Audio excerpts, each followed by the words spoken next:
Once upon a time, a little company called the Impossible Project saved Polaroid film. Then they created a new battery-free film called I-type. And along with that, they came out with the first new Polaroid-compatible camera in over a decade.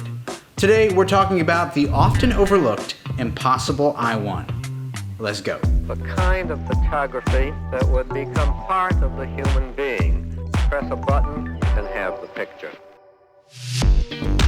Welcome to In an Instant. My name is Ben, and in today's review, we're gonna revisit the Impossible I-1 camera and determine if it's worth it for you, a modern consumer and an attractive dear friend who I value.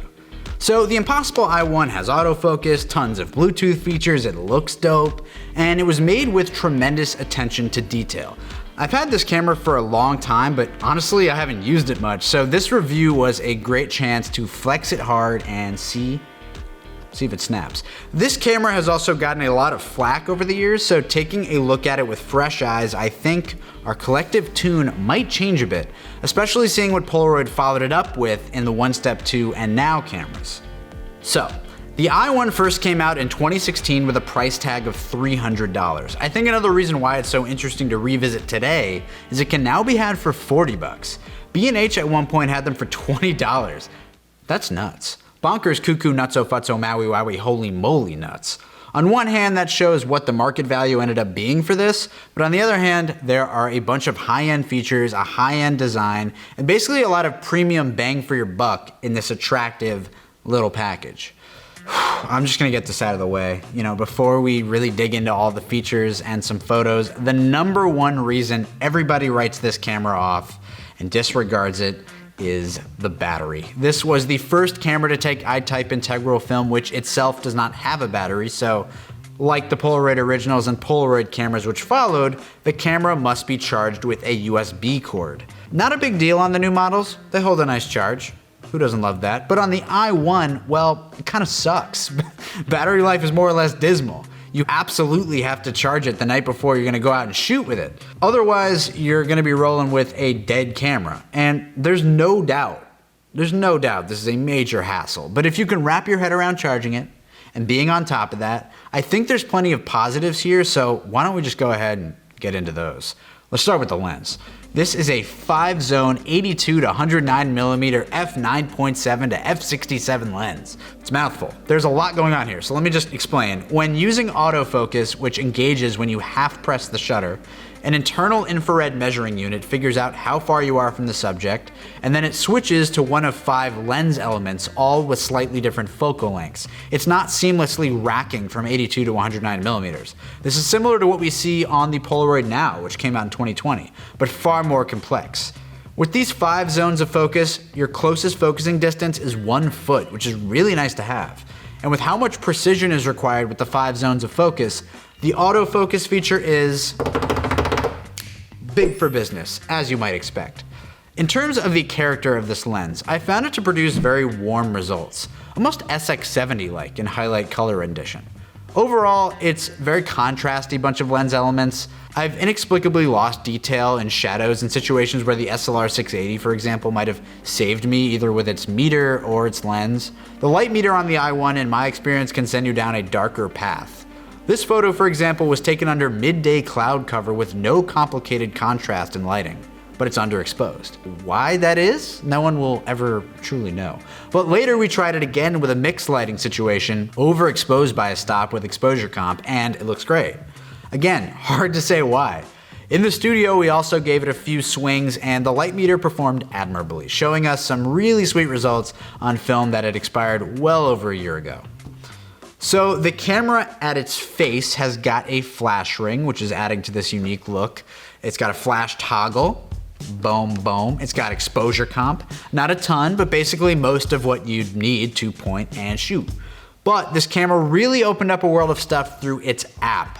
Some people think having an app component is stupid. Some people think it's where instant cameras need to go in the modern age. I'm sort of in the camp where I don't want to be using my phone if I'm shooting film, but if the camera can work more or less independently of Bluetooth features as well, I like having it as a creative option. So, as someone who shoots mostly with the SX70, the SLR680, Spectra, I really wasn't used to having the Bluetooth option, and honestly, I had a blast f***ing around with it. So in the I-1 camera app, which connects with incredible reliability and ease to the camera, you've got a remote trigger, manual mode, self-timer, double exposure, noise trigger, light paint, color paint, and a scanner like in the current Polaroid app. That's a lot of features. There's also a log for your photos where you can attach scanned shots that keeps track of your settings for each picture. Really cool stuff, great ideas.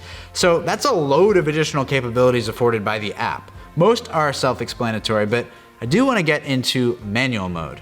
This is a pretty crucial feature. Here you can select your shutter speed, aperture, distance for focus. You can do double exposures from this mode, which I highly recommend versus the other double exposure mode. And it offers a light meter reading at the top of your phone's camera to aid with exposure settings.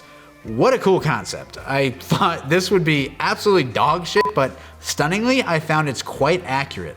This photo maybe seems simple, but it was actually late in the day and required a slow 1/8 of a second shutter speed, which would not have worked handheld, and the camera wouldn't have automatically tried to do this outside of manual mode in the app. So on a little tripod, I dialed it up, and I'm really happy with how easy it was to nail the exposure. Focus seems off, but that's just, you know, it's pissing me off, but we don't need to talk about that. Much attention to detail went into every element of this thing. The app, the camera's design, the user experience. Are the results as consistent as an SLR camera? No, but it's instant film, and you can really fool people with some of these. This one, which happens to be of me, really looks sharp. Nice out of focus areas in the background there, but a sharp subject. The framing isn't exactly what I intended, but we were doing our best since the camera was on a 6-inch tripod on the ground, but I just really like the clarity of this photo.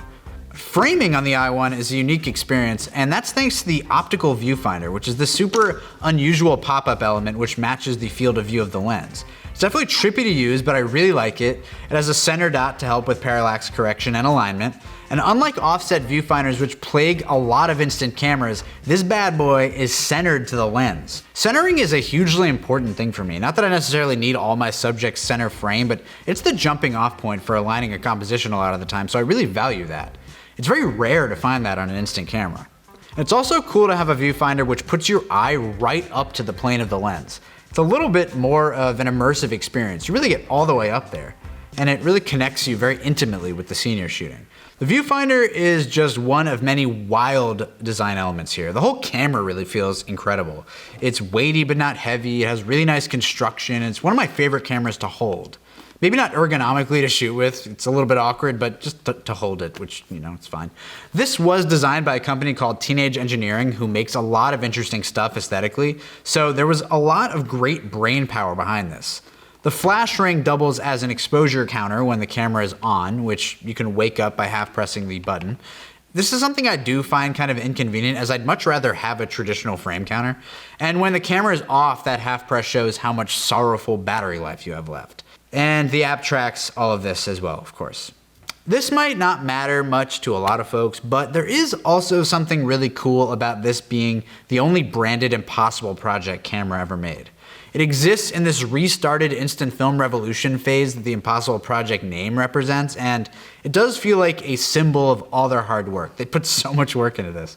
And the fact that it also doesn't just feel like an early prototype of the newer One Step 2, the Plus, and the Polaroid Now is also cool. This is really a standalone chapter in the history of the medium and offers something totally unique.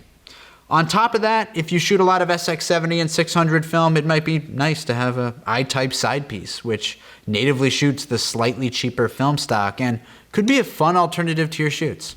Could be. I mean, it kind of was for me. Maybe you like saving money, I don't know. Let's get some pros and cons going. Pros: 5-zone autofocus. With the complexity of this lens, you can pull off some stuff none of the other I-type Polaroid cameras are offering yet. Feature rich. The Bluetooth app connected options may be a pleasant surprise if you rarely ever work with that stuff. Design. Like I've been saying this whole time, you're probably tired of me saying this, this is a dynamic and premium camera which, whether or not you ultimately use it a bunch, is a sweet piece to have around. I mean, just put this on a shelf and it's nice, but take pictures with it too. Cons. The battery, and the battery. Yeah, the battery's bad. All in all, I'd say this camera is completely undeserving of the heaps of shit that's been shoveled its way, and if you spend some time with it, it may be the I-1 for you. Just a little humor to end the review. Thank you for watching in an instant. Go ahead and charge up that subscribe button overnight for 1 full day before shooting, and stay tuned for more reviews, breakdowns, and all things instant. Bye.